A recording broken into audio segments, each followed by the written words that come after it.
बिहार में इस साल विधानसभा चुनाव होना है। इसके लिए सियासी सरगर्मी तेज हो गई है। विपक्षी महागठबंधन ने चुनावों को लेकर 17 अप्रैल को पटना में अपनी पहली बैठक की। इस दौरान राष्ट्रीय जनता दल के नेता तेजस्वी यादव के नेतृत्व में एक समन्वय समिति बनाने का फैसला लिया गया। हालांकि मुख्यमंत्री चेहरे और सीट बंटवारे पर बैठक में कोई चर्चा नहीं हुई। आइए जानते हैं कि महागठबंधन में किन मुद्दों पर पेंच फंसा हुआ है। सबसे पहले जानिए महागठबंधन में कौन कौन शामिल है। फिलहाल महागठबंधन में आरजेडी, कांग्रेस, वामपंथी पार्टियां, मुकेश सहनी की विकासशील इंसान पार्टी और पशुपति पारस की राष्ट्रीय लोक जनशक्ति पार्टी शामिल है। पशुपति पारस ने हाल ही में राष्ट्रीय जनतांत्रिक गठबंधन (एनडीए) छोड़ने का ऐलान किया था। अब वे महागठबंधन में शामिल हो गए हैं। पटना बैठक में इसका ऐलान किया गया था। वहीं मुकेश सहनी की सीटों के बंटवारे को लेकर बात नहीं बन रही है। कयास लगाए जा रहे कि उनकी अंदर खाने भाजपा से बात चल रही है, जल्द ही वो एनडीए में शामिल हो सकते हैं। मुख्यमंत्री चेहरे को लेकर क्या है विवाद? मुख्यमंत्री पद को लेकर आरजेडी और कांग्रेस में रस्साकशी है। बिहार में आरजेडी बड़े भाई की भूमिका में है और वो तेजस्वी को मुख्यमंत्री पद का दावेदार बनाना चाह रही है, लेकिन कथित तौर पर कांग्रेस इसके लिए राजी नहीं है।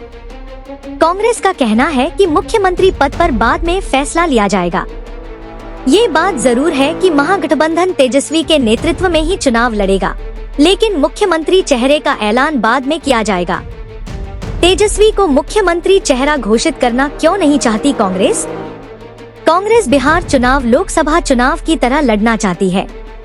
जिस तरह लोकसभा चुनाव में इंडिया गठबंधन ने प्रधानमंत्री चेहरा घोषित नहीं किया था, उसी तरह बिहार में भी कांग्रेस की यही रणनीति है। कांग्रेस का मानना है कि तेजस्वी को मुख्यमंत्री चेहरा घोषित करने से दूसरे समुदाय का वोट छिटक सकता है। कांग्रेस का कहना है कि सबसे ज्यादा सीटें जीतने वाली पार्टी चेहरा तय करेगी, जिस तरह लोकसभा चुनाव में नेता प्रतिपक्ष के लिए किया गया था। सीट बंटवारे को लेकर कहां फंसा है पेंच? कांग्रेस चाहती है कि उसे पिछली बार की तरह 70 सीटें मिले। हालांकि आरजेडी का कहना कि कांग्रेस ने केवल 19 सीटें जीती थी, इसलिए उसे इस बार कम सीटें दी जाएंगी। आरजेडी अपने लिए पिछली बार की तरह 144 सीटें मांग रही है। वहीं वीआईपी ने 60 और सीपीआई एमएल ने 30 सीटों की मांग रखी है। माना जा रहा है कि 24 अप्रैल को होने वाली दूसरी बैठक में सीट बंटवारे पर चर्चा हो सकती है। क्या होंगे चुनावी मुद्दे? बैठक के बाद तेजस्वी ने कहा, बैठक के एजेंडे में बिहार की चिंता रही। नौजवानों, महिलाओं, गरीबों के हित से जुड़े मुद्दों पर बात हुई। पलायन, बेरोजगारी, आरक्षण, भ्रष्टाचार, अपराध आदि हमारे मुद्दे हैं। इन पर महागठबंधन एकमत है और जनता के बीच एक सुर में अपनी बात रखेगा।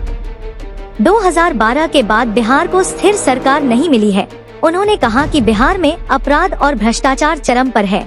क्या यही डबल इंजन सरकार है? बहरहाल महागठबंधन में सीट बंटवारा और मुख्यमंत्री चेहरा बड़ी चुनौती है, जिससे पार पाना बेहद मुश्किल है। ऐसे में भाजपा को महागठबंधन के नाराज दलों का अपनी तरफ रुख करने का इंतजार रहेगा, जो महागठबंधन के लिए कमजोर और भाजपा के लिए मजबूत एक पहलू होगा।